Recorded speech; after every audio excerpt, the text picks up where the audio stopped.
Well, good afternoon. This is Micah Young with Micah Young Podcast. Well, thank you so much for being with us and listening and watching, and appreciate your participation and your involvement. If you like what you see or hear, if you'll just click on like, and if you go to YouTube, you can subscribe, and you'll get a notification whenever we have a new video out. And also, lately, he listened to it on Apple Podcasts. So if you'd rather just listen to it driving down the road or working out or whatever, you can do that as well.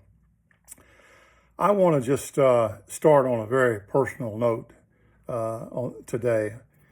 I'm part of a group of people that we've known each other for at least 30 years, been in a relationship for a long time, and we meet together and do different things.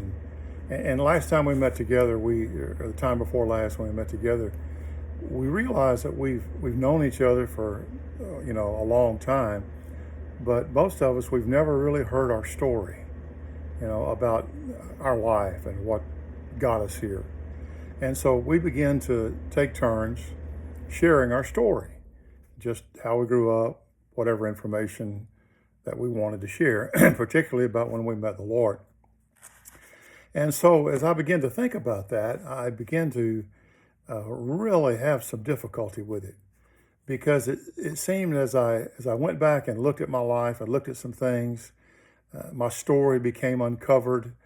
And in that uncovering, it revealed some hurts that I had experienced in relationships, and then the failed attempts at trying to relieve that hurt. And it just brought about a lot of angst in my heart. I mean, one morning I was really under it, partly because I was still experiencing some of the things of the past, but more so realizing that many of those things still existed today. And I was still dealing with them the same way. And I was really grieved for several hours that morning. And so I had gone to work out. When I got home, I came back up to my study, and we've been in the book of John. And so I'm in John chapter 14. So I went to John chapter 14, and in verse 16, Jesus says, "I will ask the Father, and he will give you another helper." And boy, that really rung in my heart. And I said, "Father, I really need help with this. I really need to know how to deal with these issues that have just been revealed in my life that I thought were gone. But as I gave attention to them, the pain and the emotion came back. And I said, Lord, I really need help in that." It was like he said, well, read on. And so I said, "And I will ask the Father, and he will give you another helper, that he may be with you forever." And he says, that is the Spirit of truth.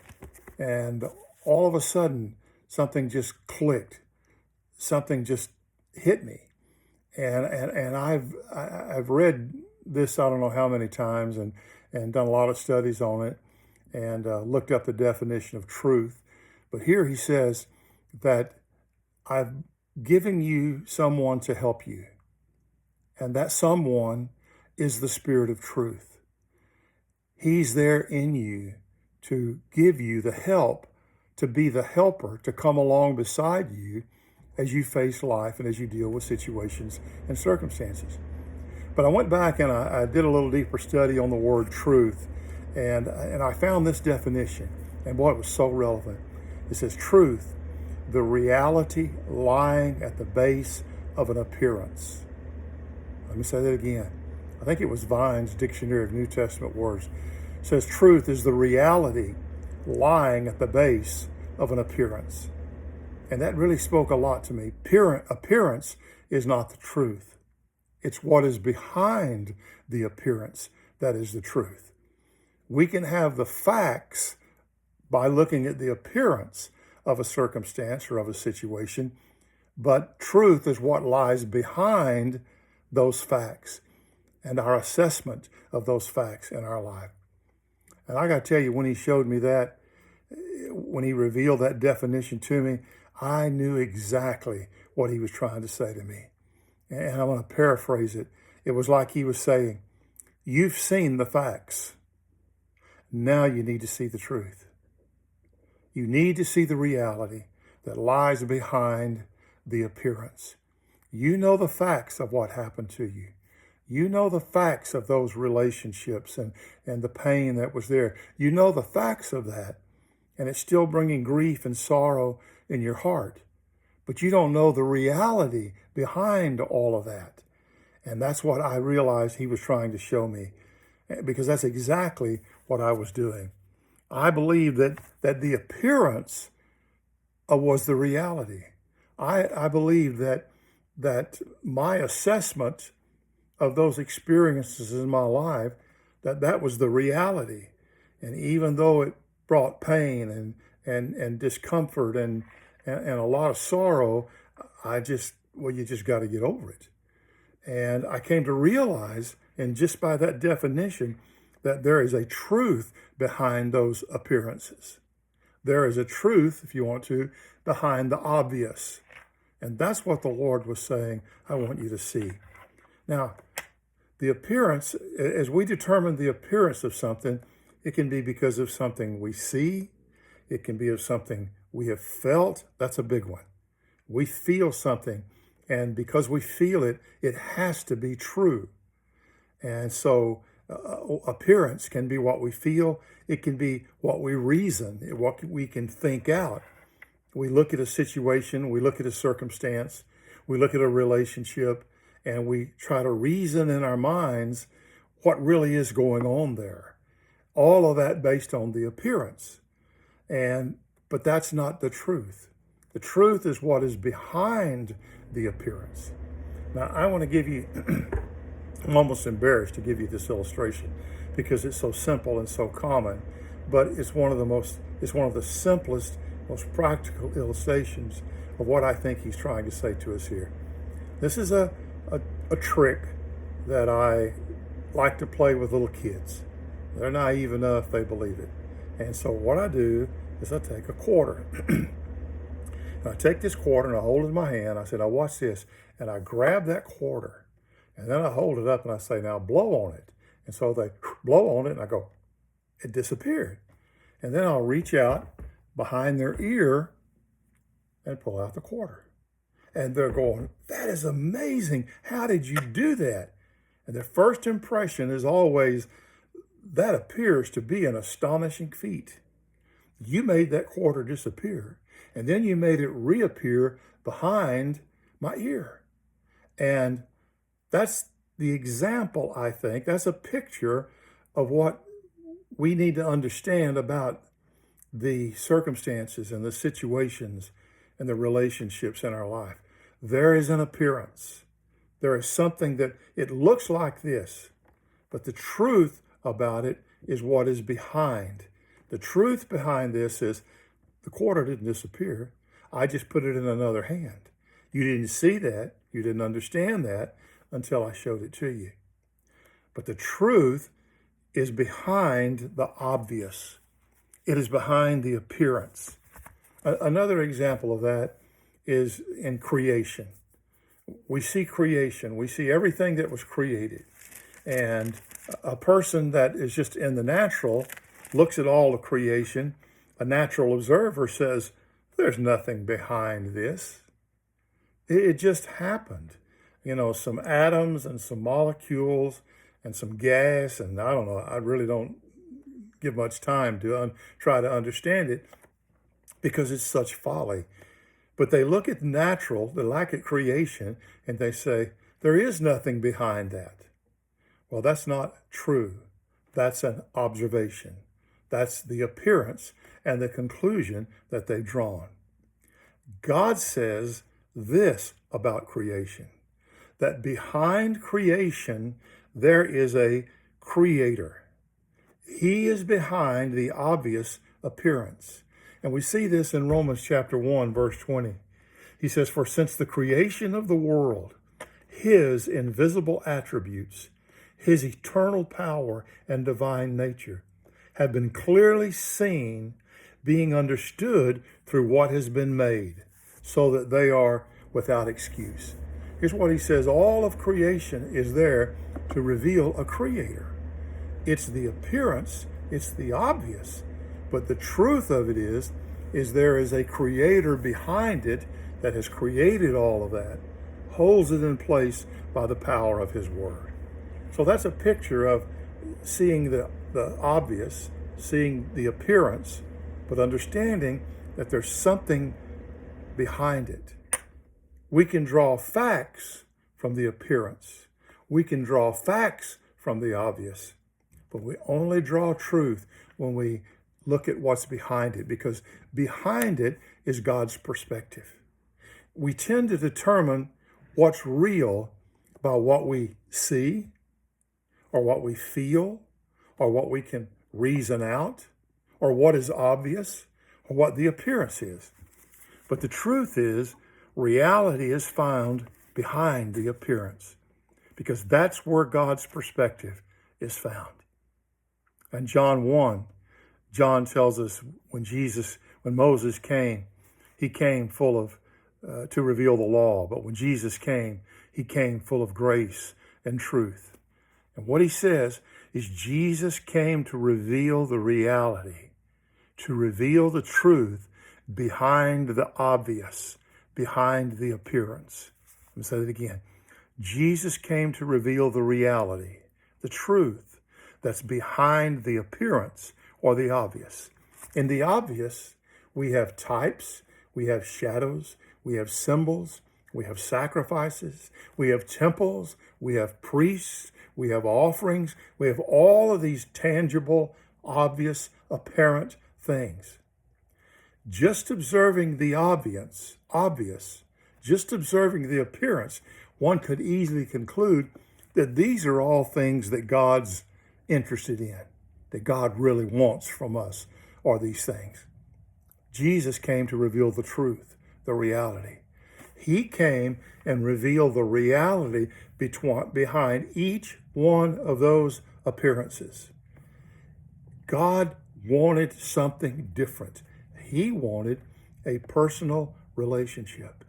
He expressed that and demonstrated that in his Son by saying, this is what I want for him, and this is what I've always wanted with you. I don't want to dwell in a temple. I want to dwell in you. I want there to be a new temple, and that new temple to be you. I don't want there to be a priest that you have to go to in order to get to me. I want you to understand I have provided the priest in Christ, and he is always making intercession for you, and you can come to me personally. You don't need to go through another human being. I don't want the sacrifices. I made a sacrifice that forgave you once and for all. I want you to experience that, to receive that, to enjoy that, to live in that awareness. Jesus was the reality, the truth behind all of these appearances. That was God's perspective all along. But man became enamored with the appearance and with the obvious. See, our natural tendency is to judge by appearance. We look at something, we feel something, we reason something, and then we conclude we have determined what the truth is about it. We tend to judge our future by appearance and not by truth. We want to know what our future is going to be like. Do we have enough money to get by in the future? Do we have job security? What's our 401k doing? How is our savings doing? How is our investments doing? Am I living where I want to be living? All of these things, thinking that in that we can find the truth, reality, instead of trusting what God says. Instead of going to the Father and say, what do you say about my future? We often judge our well-being, how we're doing, by appearance and not truth. This is what I had fallen into. We look at this and we reason. We look at the appearance. We look at what's obvious. And we see that, well, it's obvious people don't like me. It's obvious people don't want to include me. Therefore, I must not be important. Or you can look at the other side and look, people include me. I'm the life of the party. They call me for all this stuff and they want me to be a part, go to dinner and all these things. So I must be someone. I have all the right clothes. I have the right house. I'm in the right neighborhood. I drive the right car. I'm in the right club. I am successful. I am a successful person. I am really something. So we look at the appearance and we determine how we're doing well. And we know in having and counseling and dealing with people and for all these years, we know that the outward appearance is not an accurate representation of the inner heart. There can be turmoil, there can be stress, there can be anxiety, there can be hatred of themselves, there can be all of these feelings of rejection and shame inside of them, but the outward appearance is everything is fine. And if I assess my well-being by all of this outward stuff, I will deceive myself into thinking I'm doing quite well. Sometimes we judge God by appearance and not by truth. We look at our circumstance and we see something that happened. Maybe something happened to us or something happened to someone else. And we conclude because that happened the way it happened, therefore God is like this. Maybe he didn't come through. He doesn't care. Maybe he just didn't, if he really loved me, he would do that. And we begin to define what love is. We begin to conclude God's cruel. How can he allow that in the world? Or we begin to believe that God is uninterested, that he doesn't care. Those are our judgments. This misconception can apply to all scenarios in our life. Looking at the appearance, we may find the facts, but we'll never know the truth. And here's what we do. We mistakenly think that facts will bring us comfort. We're in a situation where there's the unknown, and all we want to do is know. I don't care if it's going to be this or if it's going to be that. I just need to know. I just need to know what's going to happen in the future. I just need to know what's going to happen in this situation. What's going to be the outcome? And we are under the illusion that if we know what's going to happen, then it's going to bring comfort to us. If we have this illusion that if we know the facts, it's going to somehow bring comfort to us. Listen, a fact is merely accurate information. Let me say that again. A fact is merely accurate information. It is an inanimate object. It cannot give comfort. It cannot give help. It cannot give relief. It can only reveal the details of the apparent. It can only reveal the facts of the appearance. It's inanimate. It cannot interact with me. But look at this. Truth is a person. Truth is Jesus. Truth comes to live in us in the person of the Spirit of truth. And he comes as a helper. He brings comfort. He comes along beside me and helps me through whatever it is I'm dealing with. The Spirit of truth is my helper. Jesus is the truth, and he can bring comfort. So it's important that I understand that just knowing the facts, knowing the details, is not the answer to being comforted. Seeing God's perspective, seeing the reality behind the appearance, God's perspective that's behind what's obvious is what's going to bring truth. That's why Jesus said to John the Baptist, no one, unless you are born from above, not from the obvious, but unless one is born from above, he'll never see the kingdom of God. He'll never understand that it's not the seen that the kingdom of God resides in. It's the unseen is the origin of the kingdom of God.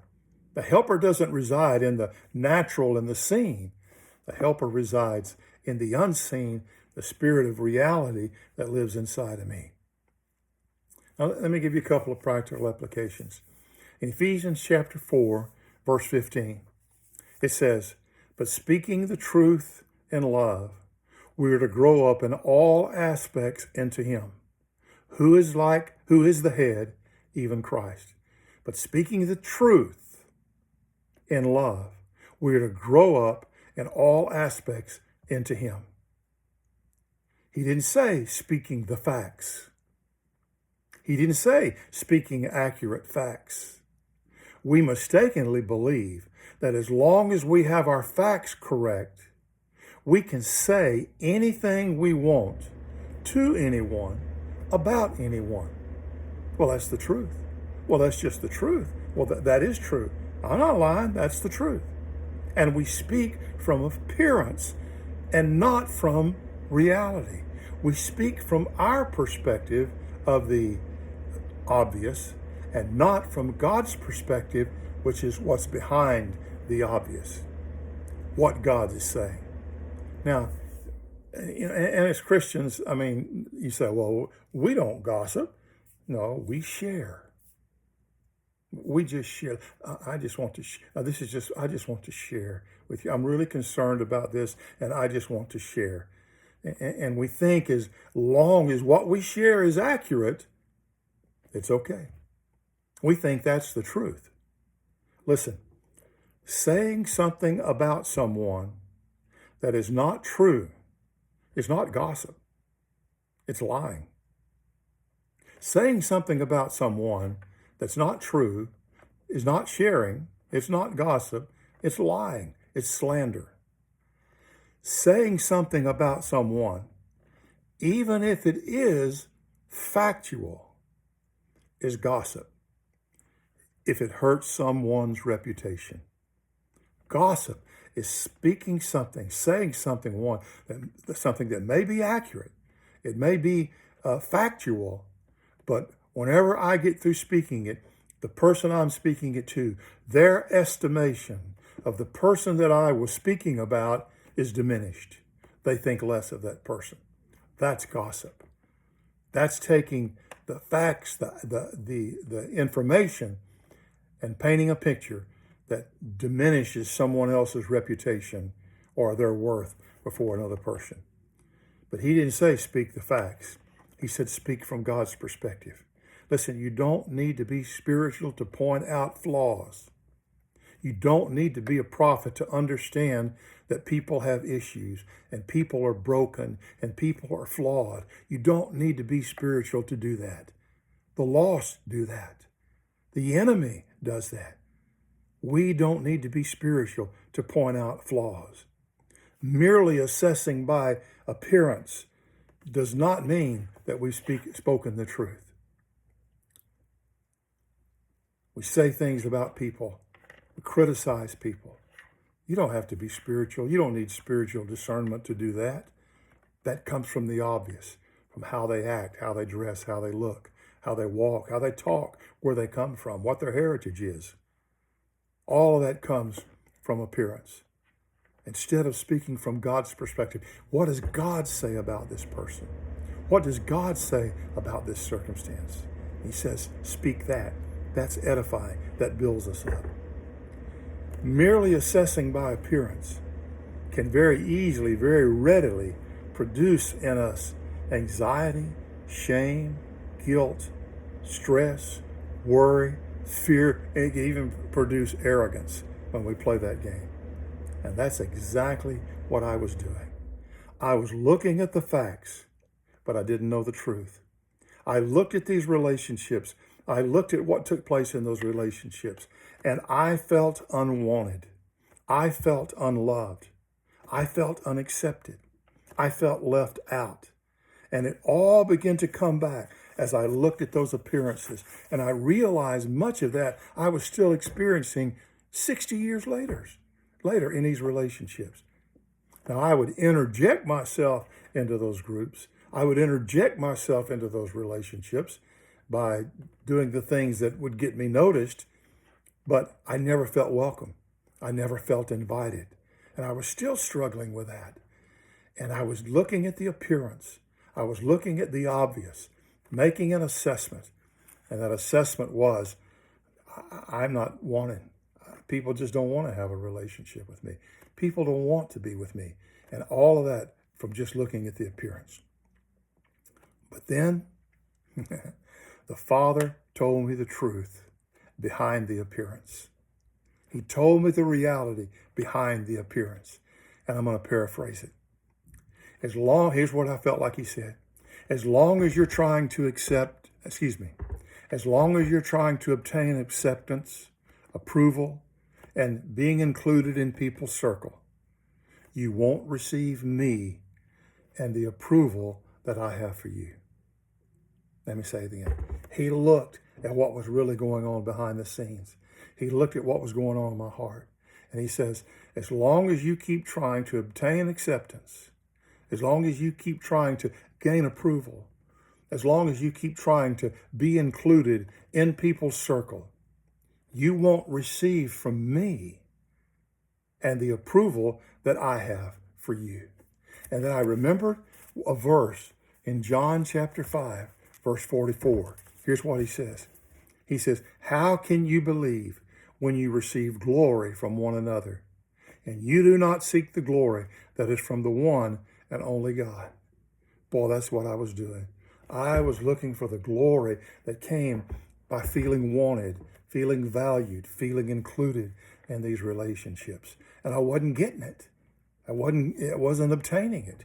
And I felt a sense of rejection, a sense of unwanted, sense of not being included. And he says, long as you're doing that, you can't believe what I've got for you. You're not going to receive what I have for you. How can you believe when you receive glory from one another? How can you receive when you're trying to receive glory from one another? And you do not seek the glory that is from me, the one and only God.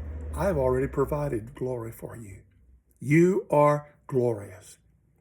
His truth, see, he said truth. He spoke truth to me. That was his perspective. And he went on and he said this, I chose you. And I still choose you. He said, I accept you. I love you. You are included in my world. Wow. That was reality. That was truth.